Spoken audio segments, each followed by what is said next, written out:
Hola amigos, hoy vamos a ver la unidad 1 de cuarto grado, el estándar 4 o AA2, que significa crear ecuaciones a partir de problemas. ¿Cuál va a ser nuestro objetivo?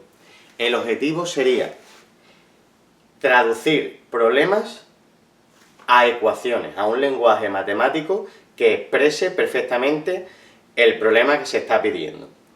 Dicho de otro modo, me dan un problema y tengo que crear una ecuación que refleje los datos que están en el problema y el cálculo que voy a seguir para poder solucionar ese problema. ¿Qué es el cálculo que voy a seguir? Pues principalmente usar a nuestro nivel multiplicación, división, sumas y restas. El principal problema que tenemos muchas veces cuando leemos un problema es que sabemos extraer los datos porque nos dan los números, pero no sabemos traducir ese lenguaje a una ecuación.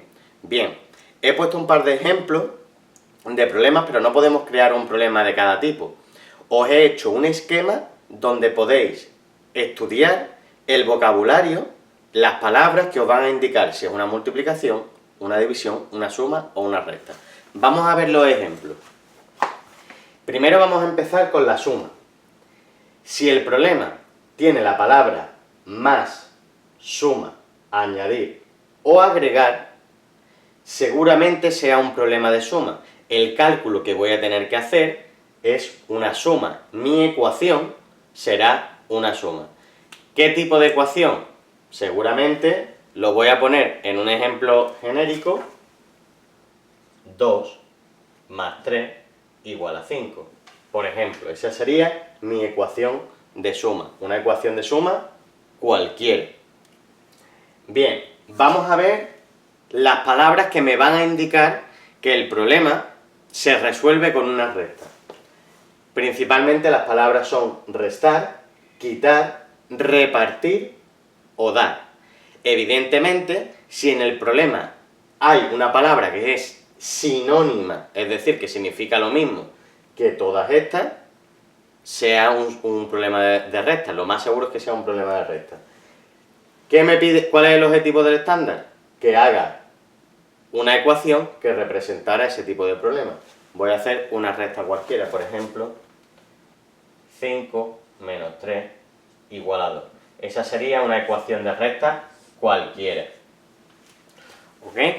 Ahora vamos con las propias del nivel de cuarto grado. Estos son los problemas tipo que vamos a ver en cuarto grado. Y atentos, muy atentos al vocabulario que se utiliza para indicar que es una multiplicación o una división. Vamos a ver las multiplicaciones. Normalmente los problemas que tienen o involucran una multiplicación son aquellos que dicen un número, la palabra veces y después una de esta lista. Por ejemplo, Marta tiene 3 veces más caramelos, he utilizado 3 veces más caramelos que Juan. Eso indica que ese problema se va a resolver con una ecuación de multiplicación. Por el contrario, vamos a ver, terminamos, tenemos más, mayor, la cantidad, es una cantidad, y normalmente viene otra palabra después, viene Marta tiene 7 veces la cantidad de Juan. Es decir, tiene la cantidad de Juan multiplicada por 7, porque es 7 veces mayor. Eso es lo que significa la palabra veces, algo que se repite, algo que no sucede una sola vez, sino que sucede varias veces. Por eso, la palabra veces implica multiplicación, implica que el problema se va a resolver con una ecuación de multiplicación. Pasemos a las divisiones.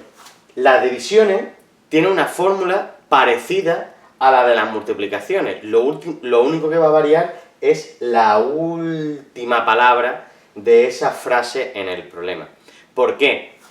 Porque en números y veces se utiliza en las multiplicaciones, pero la división también es el paso contrario a la multiplicación. Por eso, las palabras del principio van a ser las mismas. Por ejemplo, Marta tiene 7 veces menos que Juan, 7 veces menos caramelo.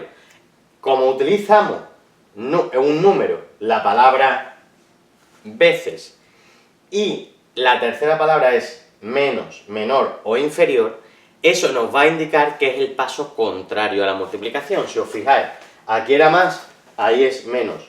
Aquí es mayor, aquí es menor. Es lo opuesto, el antónimo, lo contrario. Como es lo contrario, ¿qué es lo contrario a la multiplicación? La división. Se resolvería con una ecuación de división. Bueno, espero que este esquema os haya facilitado un poco más a resolver esos problemas, a identificar cuál es la ecuación que hay que utilizar con los problemas principalmente en cuarto grado, de multiplicación y de división. Grabaros el esquema y tenerlo presente a la hora de resolver problemas, a la hora de hacer ecuaciones para resolver esos problemas. Nos vemos en el próximo vídeo.